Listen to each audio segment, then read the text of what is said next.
By the time Chin got up and came to, she didn't know what was going on. She used to getting snuck, but she just wasn't ready for this one.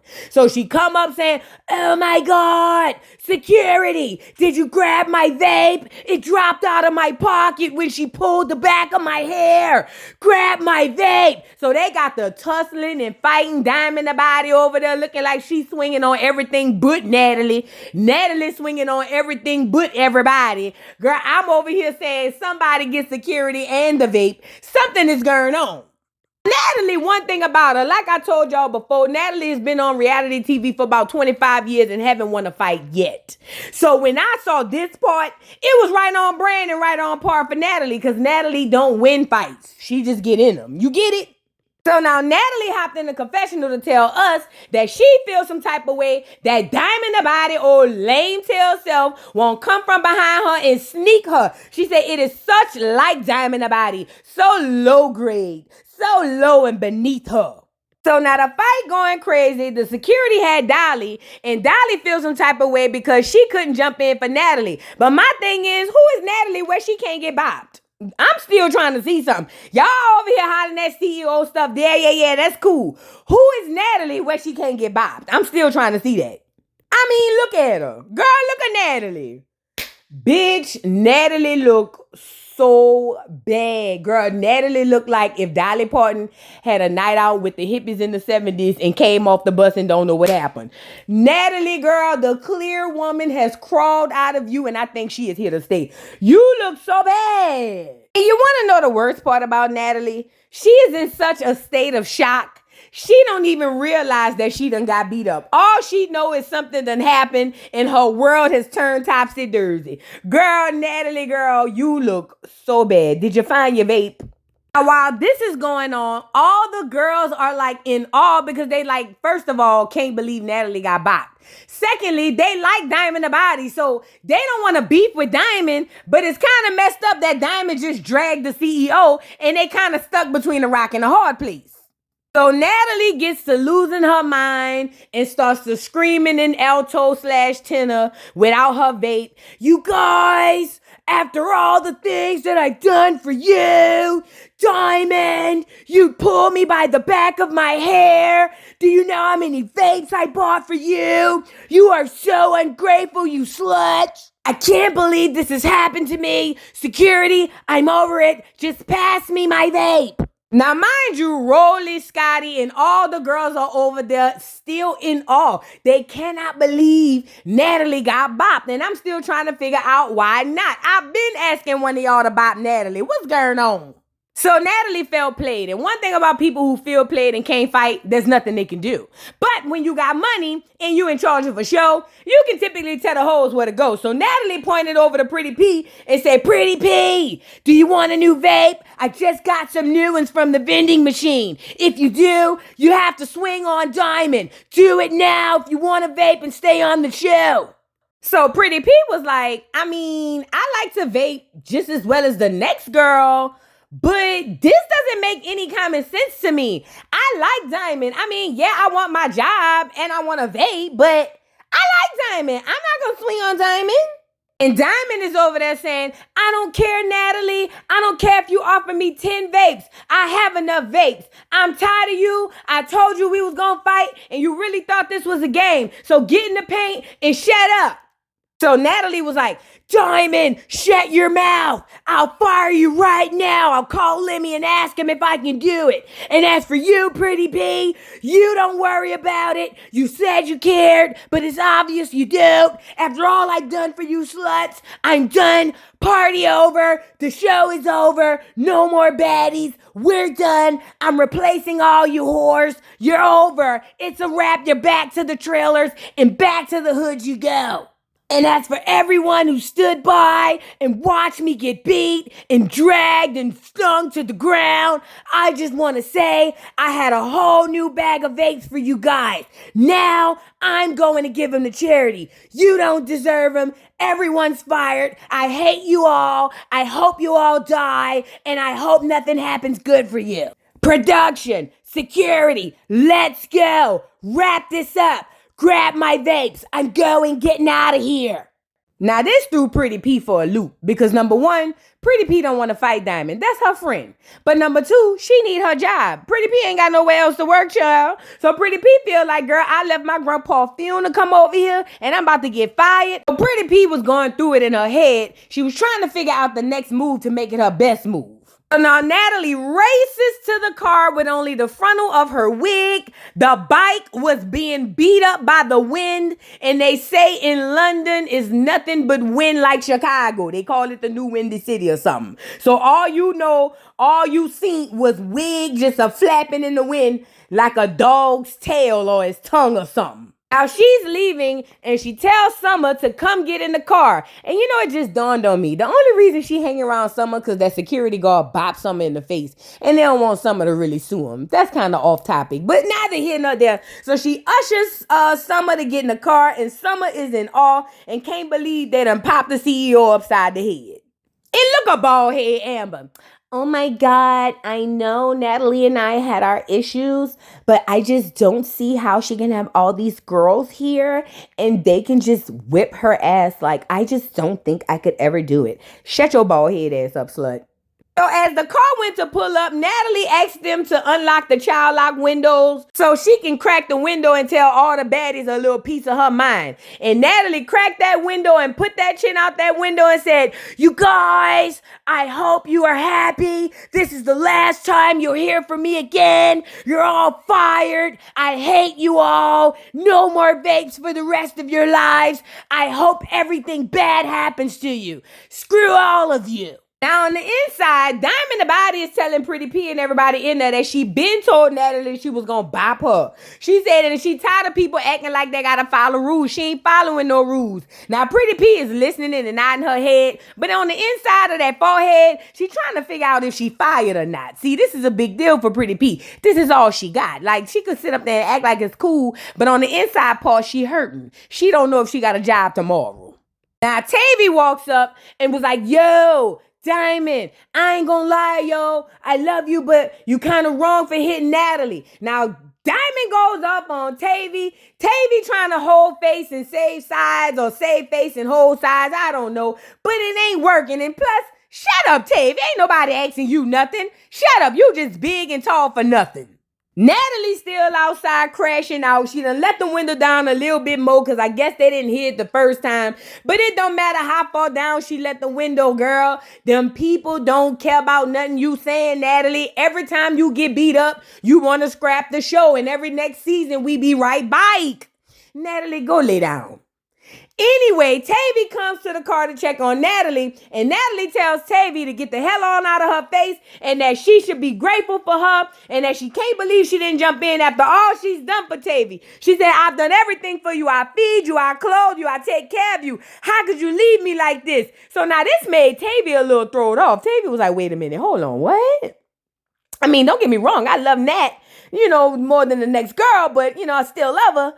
We might scissor a couple of times, but Nat ain't never gave me nothing but this whack-ass Baddies chain, and I had to take that off because my neck was turning green. So I'm trying to figure out what it is exactly that she gave to me. Like, this is making me feel a type of way because I done grew up all my life and ain't nobody never gave me nothing. And the first time somebody gave me something, it was a Baddies chain, and I got rashes on the back of my neck, B. So I'm trying to figure out how she feel she could be comfortable with saying this stuff. So, this made Tavy feel some type of way. Because, Tavy is only as loyal as her hands will take her. You know what I'm saying? But it reminded me when she said I didn't get nothing. It reminded me of that clip from Life, y'all. Y'all remember this?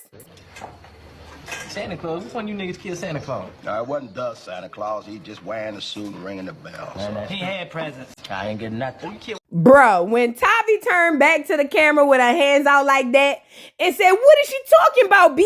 She never bought me nothing." I swear to God, that was the first little clip came to my mind, child. I ain't getting nothing. So now Dolly in the corner with two broke hands per usual, screaming out, "Get them bitches out of her! Get them out of her! It don't matter, I'm out here." And I'm like, "Girl, Dolly, please. Every time your wig come off, you look like a little nigga that could. Girl, get off of here." Now, Scotty is over there talking to, what's her name? Rolly. And she telling Rolly that she feels some type of way because Dolly just wanted to start mess with her and this, that, and the third. And plus, they all are still trying to get over the shock of Natalie getting dragged down to the ground just now. And Rolly hopped in the confessional to tell us that she did not expect Diamond to hit Natalie like that. And she really hope Natalie don't feel no type of way because she liked Diamond. And honestly, everybody likes Diamond. Nobody wants to jump in and fight Diamond. It's just how it goes. So now the girls are rushed to the bus, and obviously they are on separate buses, and Diamond is still on 10. Diamond was like, I did what I did unapologetically. Natalie played too much in my face, and I said what I said. Everybody else is trying to really like save face and chill, but Pretty P is really trying to save her job at this point. Now on the other bus, what's my girl? Girl, Lex going crazy. She feel played because she feel like Fana only wanted to fight Dolly after Rolly brought up the noodles. She feel like Fana got basically finessed by Rolly to fight Dolly. She said, and Dolly's hand was messed up and wasn't ready to fight. So because of that, Lex said she want her around when she gets to the house after they leave from the beer garden. She said because Fana is a one and done fake AB. And she said Fana basically only want to fight when she have to. She ain't never trying to really get in the paint. Now, what Lex doesn't know this is every dog has his day. Sometimes when you sniff out a fight and go search for it, you typically run into the unexpected. And that's what's going to happen to Big Lex because this is what happens when you go from being the victim to the villain, aka the bully. So yeah, she's wanting to fight. Now, Summer on the bus popping her stuff, talking about how she respects Scotty and things of that nature. But Lex is still on 10. Lex said as soon as they pull up to the crib, she wants it with Fana. So it is what it is. So now Scotty and Rolly and the girls are on the bus talking about everything that happened at the beer garden. And basically, Rolly is trying to be neutral and make sure that all the girls are straight. But she's telling these girls that Natalie can't feel no type of way about none of the new girls jumping in because they don't know her. Rolly has really been the den mama this whole time. Now, Rolly is saying that she had been priding herself on trying to be neutral and take care of the girls and be there for the girls. And she's not trying to be messy. She just basically wants these girls to get all this stuff off her chest. Let me tell you something. It gives to me either Rolly produced this or the producer told her, hey, we only got 2 more days left. Get these heifers to fight. And she did a great job at doing that. Now, in the midst of everybody going back and forth about the fight, everybody looks toward Latina because remember, Latina was brought here to fight in Natalie's honor. That's why she ended up getting beat up by Diamond and Baddie. So when everybody looked toward the bike of the bus and looked at Latina, they said, Latina, what do you have to say about your CEO getting beat up? Girl, Latina hopped in that confessional and said, baby, she only contracted me for 1 fight. I only agreed to get beat up once. I got beat up and I'm not about to go back here and get beat up again. I'm only here for a little time, not a long time. And I understand Natalie might feel some type of way, but we would have to renegotiate that salary for me to jump in. So now the girls make it to the house, but the little 3 in their bus arrived first. Mind you, Lex got it on her mind. But my girl K. Rican said she done had enough, or was it Cold Killer? One of them, that Cold Killer, said she done had enough. She ready to swing on whatever won't swing on her. And she said, it is what it is. It's up for whoever come through the door first. I said, I like your tenacity, girl. Now, when Lex walks through the door, immediately I'm saying, Cold Killer, retract that last statement because you don't want that smoke. But either way, Lex walked in with it on her mind. Lex looked at Fana, pointed and said, you calm down. So Lex basically told Fana that you fake and you lame because you only fought my girl Dolly simply because Rolly bucked you up to do it. Now I want to fight. So they get to squaring up. Fana at first seemed like she didn't want to fight, but we all know Fana not going to duck no smoke. So she got down in the paint and got ready to fight. And anybody fighting Lex is brave, I'll tell you that. So long story short, they get into it. And I'm going to describe the first round to me. To me, I've been telling y'all this since the beginning of time of me watching Lex fight. Lex is not a good fighter when you get close to her. That's why her arms are so long. She has an advantage when she's far away from you. People who get close up on Lex, it's a huge disadvantage. And that's what Fana did. So in this first round, Lex was able to keep her distance, which was basically giving her an opportunity to land these licks on Fana. So much so that once security got in the middle and broke it up, because again, breaking up a fight with Big Lex and them long arms, that's like trying to break up a fight with 2 giraffes. You feel what I'm saying? But either way, once they broke it up, we saw that Fana had a bust lip. Now, her and Lex is going back and forth, like I said, because Lex feel like I only want to fight you because you want to fight my bitch, and you only want to fight my bitch because you let somebody else come and buck your head up. You ain't have no issues with the noodles. You only want to fight her. So since you want to fight her and her hand broke, I picked up her lightweight. Now, Fauna feel like she didn't have to have nobody buck her up. She fought Dolly because she fought Dolly. And you can see her little busted lip or whatever, but you can also see Fauna ain't gonna back down. Fauna said what she said, and she did what she did. And one thing I will say, I ain't gonna lie, I do feel like Rolly did buck up them fights, but ultimately, Fauna did what Fauna wanted to do. So now, as her and Lex are going back and forth, Rolly comes downstairs because she heard her name, and Rolly was like, hold on, who down here saying that I instigated fight? So Lex basically told her, it's not necessarily that you instigated it, but something you said made her want to fight. Had you not said it, she would not have wanted to fight, and I don't respect her for that. Now, if I'm being completely honest, I feel like Fauna did what everybody else did. It's the end of the show, girl. Get your wands off before we get off of here. And if it comes by the means of Rolly being messy, oh well. I think that was the thought process of Fauna. I don't think Fauna necessarily needs somebody to tell her what to do. She seems like a girl who makes her own decisions and very intelligent, by the way. Now, Lex is so mad that she want to fight again. She's calling Fauna out to fight, and Fauna's kind of taking her time, asking for some water, and Lex was like, nah, come on, let's fight again. This probably what Lex should have kind of stalled this one out, because this is where she's about to get exactly what she's asking for, and I'm a big Lex fan. So at the top of the stairs, Fauna was like, girl, I'm coming. I'm trying to drink my water. And Lex was like, now, come downstairs, I don't care. Fauna ended up throwing a little water on Lex, but Lex don't care. Lex said she wanted that now. She needed it. And Fauna came down to deliver, but this is the gag about this deliverance. This time, Fauna must have came with strategy and enough wrath to where she said, I'm going to chop this tree down for once and for all. And this is where Lex messed up. Lex allowed too much opportunity for Fauna to get close to her. And when she did, it was a wrap. Now, if you're looking at this angle, it kind of looks like they tussling. But if you saw the fight in real time, what you're seeing is this is the moment where Fauna is getting up close to Lex's face. And this is where all them licks are landing. I wanted to say I counted maybe about 4 or 5. It wasn't a whole bunch, but it was 4 or 5 good ones that landed. And that caused Lex to lose her crap because Lex ain't never been hit like that in her face. She's just like Ivory. The only reason Ivory lost one of them fights, and I wouldn't say she lost, but the only reason she got thrown off is because girls who fight like them and used to winning, they damn sure not used to losing, and they damn sure not used to getting hit in the face. So that's what that's about. Now, this sparked K-Rican and Cold Killer to run on Dolly and Summer, and I ain't gonna lie, I don't know which one of them ran up on Summer, but hell, even Summer said that girl clocked her dead in her shit. Girl, that was funny as hell. The little three went out swinging, do you hear me? And I am so proud of them. And honestly, I wouldn't necessarily say the little three won the season, but they damn sure won the finale. The fact that all 3 of them jumped and did their big one, and I ain't gonna lie, just off of that, they could be a soft big 3. I feel like they could be a soft big 3. Now, after the fight is when I knew Lex really felt some type of way about getting touched. So Lex was in the hallway screaming and hollering, talking about again, but she kept turning her face away from the camera. So immediately right then and there, I knew something was going on. Then when she turned her back to the camera and walked out of the door, I'm sitting here thinking, Lex never walks away from the confrontation. Where is she going? And then it dawned on me, Lex got that eye tap that she don't want us to see. Girl, you light-skinned, girl, it happens. Turn around and let her see.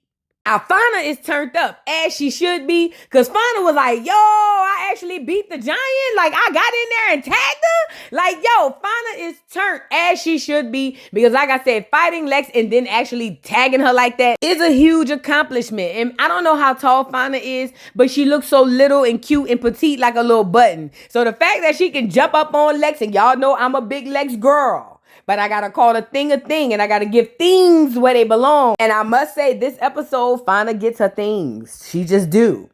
I mean, look at Lex. Girl, Lex all up and down them people's street. Lex, get out them people's street. They don't even let people walk up and down the street after 7:30. Get out them people's street, girl, and get back on that sprinter before you get arrested and hit over the head with a billy club. So Lex hop in the confessional to tell us that she really feels some type of way about being touched. Duh. But you know, Lex, you a fighter. Sometimes you get touched. That's how it go. You're not gonna leave every fight without getting touched. Like, just give Fana her props and move around. Like, it is what it is. You called her out and she just answered the call. Now, Dolly is going back and forth with the little three because she like, y'all possess old gang. You know, Dolly always looking like a little nigga. You know what I'm saying? Every time the wig come off, screaming and hollering or whatever. But the little three ain't trying to hear nothing about what Dolly said. They took the big W tonight. They knocked down the Jolly Yellow Giant, girl. So K-Reek and Cold Killer popping they shiz naive, and they going up to their rooms. They say they done had enough. And when they get up there, the champ is here. The champ is here. My girl Fana saying, I don't even be on that. I'm a pretty girl, a.k.a. Ski Wee. But when I got to go mink on a bitch, I go mink. And I said, go ahead on, Fana. Go ahead on. Educated with hands. I love it. I love to see it. And Lex, girl, you look so bad. You do. You can smile as hard as you want. Listen here, honeycomb. You win some and you lose some. That little girl done bopped your girl. It's all right. It's all right. People like me can't fight you and beat you up no way. So what I'ma say? Girl, just take your leg. So now Rolly is down there to tell basically Lex that she didn't start no fight and told the girls that it's a wrap. Go pack y'all stuff and it's time to go home. Rolly said she ready to go. She tired of being around these hoes. Rolly said she got enough dealing with her own child. She tired of this. And Rolly big fat. Let me stop. I ain't even gonna do that to you, Rolly. Whoever did your makeup and your hair and put your little negligee on this part. Only on this part, Rolly. Only on this part. Lord, it's gonna hurt my throat to say it. Ooh, Jesus Christ. Hold on, y'all. You look the cute, Rolly. Oh, damn it. Yeesh. Yeah, Rolly looked cute. Let's move on. So now Natalie is afraid to show face or chin, so she decides to do a one-on-one with Baldhead Amber. She's trying to get the tea to see if the girls made memes. Did it go viral? Do everybody know yet? Can she lie on the internet? Like, she's just trying to get the updates on what's going on so far because she feels some type of way about getting beat up by people she employed. Now, Baldhead Amber said, hey, girl, I mean, you know, everybody's different, to each his own, but it couldn't have been me because if she worked on my show, her ass would have been fired. But Baldhead Amber also understands that this is a business and Natalie is a businesswoman. Just a different kind, just the kind that get beat up. But either way, the girls talked about the situation and Baldhead Amber said she had a good time coming down to the show, even though she was only there for 3 days and Latina got beat up on the first day. She said she appreciated the opportunity. She would love to come back because she ain't got no other gigs. She said, however, you know, her and Natalie had their little 1-2 beefs, but they ended up back cool and she glad that they cool and could get money together because, I mean, where else is she going to get money? Trump is already in office. I mean, like, you know, who else wants to hire a light-skinned bitch with a tattoo on her forehead? You feel me? So Baldhead Amber decided to hop into the confessional one last time to tell us something we did not need to hear, nor did we ask her to say. Baldhead Amber said bye, y'all. She said she had a good time. Hopefully she see us again. Amber, we hope to never, ever see your bald head ass again. Move around, Yellow Sprite. So now the little three meets up with Tavy, Diamond, and a few other girls to discuss what happened the night before. And basically, Fana's feeling good. Her lip ain't swole no more. She back looking cute like nothing happened. And she feels good because basically Lex walking around with the peach on her eye. Now, Tavy, little ugly tail self, was so excited that Fana beat up Lex. You know, you ought to be ashamed of yourself, Tavy. Your voice too deep to allow Fana to take your back. Talking about, oh, thank you, girl. I'm so happy you helped me out, girl. You ought to be ashamed. And look up Fana. Well, you know, I really just be chilling, ski-weeing, doing my 1-2, you know, studying and stuff. I don't really be trying to fight. But when bitches be wanting to come for me, then sometimes I have to take off my chucks and pearls and I have to just start swinging. So, you know, if I have to swing on a bitch, then I do my thing, you know. So either way, they started talking about the big three and Fana lets them know that her and her friends never meant or set out to be no big three or no little three. They just 3 bitches. You feel me? She said it's them with that big 3 stuff, but they not on that type of time. They done already won the fight. They might not win the next one. They ready to move on. And look at Tavi. She's such a groupie. Yo, we were so excited excited, bro. We was mad excited when all three of y'all jumped in on them bitches, yo. I was like, oh my God, thank you. I got people who care. Thank you. I'm like, Tavi, bro, like, move around. And Diamond was like, oh my God, we were so excited. Everybody was like off their feet. Everybody was cheering y'all on. We thought y'all was so brave for going against the big three and da. Shut up, Diamond, because Natalie about to fire your ass, powder blue. Now, on the other side, the other girls are talking, and I noticed that Lex has this permanent side profile that I hadn't seen prior to the fight. You get it? And I also noticed that hard swoop on the bang to the side. I said, oh yeah, we covering the eye. I got it. So anyway, they sitting down talking about the events that happened the day before. And like I told y'all, Rolly wants to come off as neutral and fair. And I'm not saying that she's not. It's just giving me Rolly is auditioning for her own show. And I'm not mad at that. I just feel like, Rolly, if you don't get a show, go get them big bitches you had on that pole on your show and make a fat girl stripper show. I'd watch it. Rolly. I'm just saying, shit, you trying to hang with them slim hoes, girl, please. We don't want to see that. Or bring a bunch of big bitches in the house to fight. Ooh, call me, girl. So they get to asking Lex about the fight, and again, the permanent side profile. She looked cute, yet still permanent to the side. Girl, Lex looked like the side of a dime, bitch. That whole Lex looked like the side profile on the side of a penny, bitch. Girl, Lex, please. So Lex tried to talk about the fight, and she says that she didn't realize she got hit until she got hit. And when that happened, because that doesn't happen often, her eyes closed, and she had to remind herself, oh yeah, by the way, bitch, you still in the fight. And that's probably when Fonda was minking her. You feel what I'm saying? And let me tell you something. It was the element of surprise and caution more than anything. This is the thing. I'm not saying Fonda can't fight. And I feel like if they fight enough, Fonda gonna win some. But at the end of the day, Lex is the better fighter. Lex is the bigger fighter. She's just shook up, and that's why she lost. She wasn't expecting that girl to land no licks on her face. And when she finally did, it shocked her so much her hands stopped working. Oh, Lex, just take your lick, Fefe. You look for it. You asked for it, Lex. Now you want to sit up here and holler, oh, it's up, it's up, it's up. Lex, you literally went and knocked on the door like a Jehovah's Witness asking for it, girl. You got to stop. Just take your lick. And don't try to fight that girl at the reunion. You take your loss. And the fact that Summer and Dolly could sit up there and act like that girl don't have no eye under that side, Aaliyah Bang, girl, is beyond me. But we gonna act like it ain't what it is or whatever the case may be. Child, let's move on. So now in the final scenes of the episode and the season, the girls are on the way to dinner for the final baddie dinner. They're kind of excited, but kind of plotting on what they're going to do at the dinner because we all know these hoes never eat. They always fight. So everybody's on go on what they're going to do. Everybody plotting on the next person when they get down to the dinner. Now, what they don't know is Natalie is still upset about getting beat up from the bike. Natalie don't want to have no dinner, but y'all all dressed up for nothing, I guess. Dolly on 10, she said she ready to turn up. She got something up her sleeve for a few of the girls. Everybody is plotting on who gonna sneak who at the dinner. And you know what? It makes sense. This is the final dinner of the season before we get to the reunion. And this is where we gonna determine who we really gonna have all this beef with.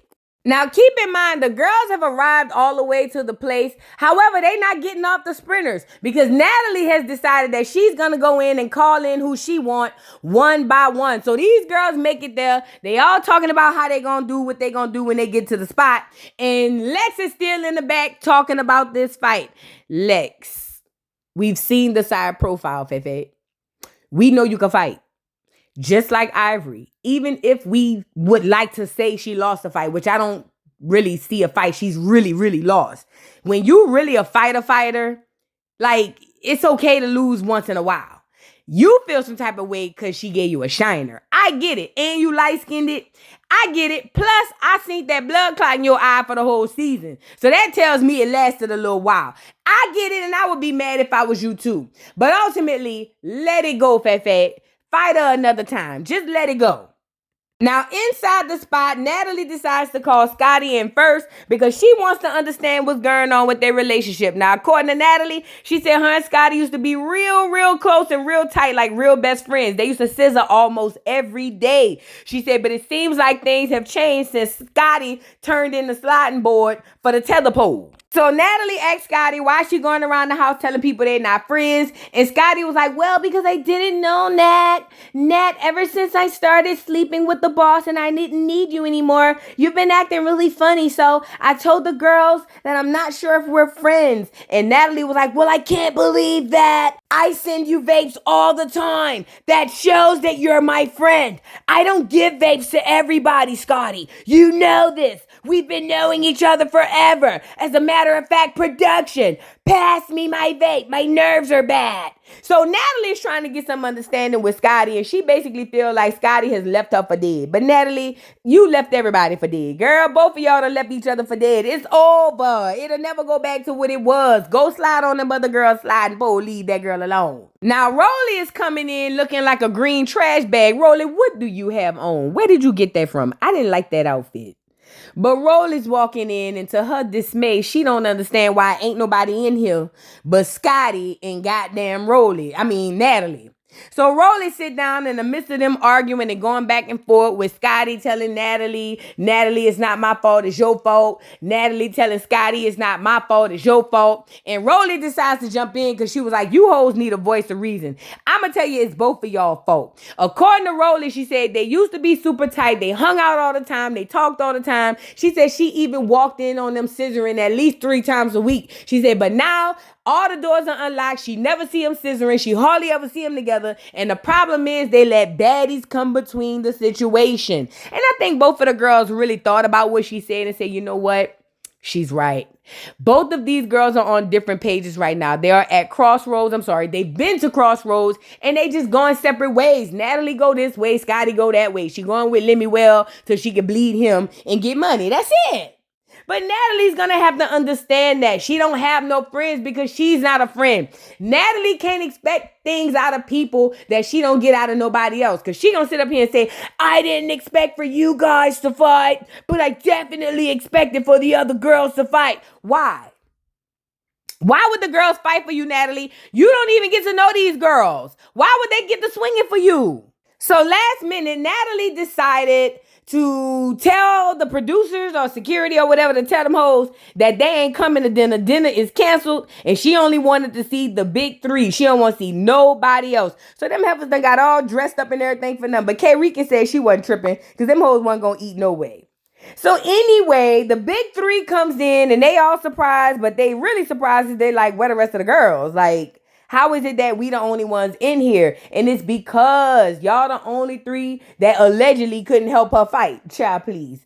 Anyway, she inviting them in because she wants to talk to the big 3 and kind of end the season with them. So Natalie tells them she normally gives the girls their final thoughts, but since she got beat up on her own show, she don't care about nobody's final thoughts. All she cares about is the big 3. She said, now she don't know for a fact, but she did hear Dolly call her and tell her that she felt some type of way about not being able to jump in for her. She said Pretty P called her, begging her for her job and her chain and all of that stuff. She said, and she gonna give it back to her. She shouldn't, but she gonna give it back to her. She said, but she really want to tell the girls thank you for at least thinking about jumping in, because them other hoes wouldn't even do that. So the big 3 was like, well, you know, we put in our work. We do our little 1, 2, yin, yin. We don't do too much. Just a little something, you feel me? So the big 3 was like, you know, you're welcome, Nat. You know, that's what you hired us for. I mean, I'm sorry. That's why we on the show, girl. Then Natalie announced that she's going to finally give Dolly her baddie chain. And Dolly got on the floor and scraped that coochie. Bare coochie, yes, she did. Scraped it all across them people hardwood floors. Oh, Lord, I hope she got a splinter in it. All this behind that chain. Did you ask Tavia about how her neck turned green? She was so excited, and look at Natalie. She just so excited. She feels like she's helping to feed the children in Africa or something. She just so clear. Natalie is just so happy that she found some sort of love for now, even if it ain't real. And Dolly's just happy she got the chain. So they all excited. Natalie also give them all Louis bags or some type of bags. Can I ask y'all a question? What's the big deal in these grown-ass women with these Liberty bags that look like they for little kids? What's the fascination behind that? I mean, like, is it me? I don't know. I just feel like the little bitty bags with all of the rhinestones and the stuff on it, it's cute, but it's kind of childish. It feels like the little purses I used to buy my baby when she used to get her dresses and stuff. You know, I don't know, but to each his own. I can't afford it. It's above my pay grade with my po broke ass. So let me not talk about something I can't afford. Kudos to the girls. And look at Lex. You know, she ain't never had a purse before this, you know. So Lex was excited that her first bag have a name on it. Shout out to Lex, bruh. You know, going from straps to bags is a big deal. Y'all need to get that girl her props. And the big three is just loving this. And let me tell y'all my conspiracy. I felt like at the beginning of this season that Natalie hired the big three to do what they did, which is fight for her and just turn it up. And honestly, I feel like they did their big one. If that's the case, they did their big one and they deserved the little bag they got. Now, my girl, what's her name? Lex is still in the confessional talking about how she gonna get these people at the reunion. Lex, let it fly, baby. Just let it go, my love. It's gonna be all right. Now, Scotty is such a label whore. She over there trying to see them people bags, and Dolly had to set her straight and say, bitch, we don't like you. Shut your ugly ass up. And look at Scotty. I just wanted to see the bags. I'm so sorry. Scotty, shut up and go get lemon pepper and tell him to go buy you another bag, girl. So the big three left the episode so excited. Dolly got her chain. They all got little premature kitty bags. And everybody is excited. Now, they say they got Baddies Universe or USA coming up next. I'm excited for that. But I do know after this, the only thing we have left is the doggone reunion. And I'm excited to see who all gonna twist and shout. You get it? But this is the end of the episode. What do you guys think? Drop down in the comments. Don't forget to like, subscribe. Hit the notification bell. Follow me on all platforms. And I will catch y'all hoes on the next one, girl. Bye. Mr. Carroll, how you give the voodoo doll time to talk? I don't get no fucking time to talk. Who the voodoo doll is? The nigga you just had up here.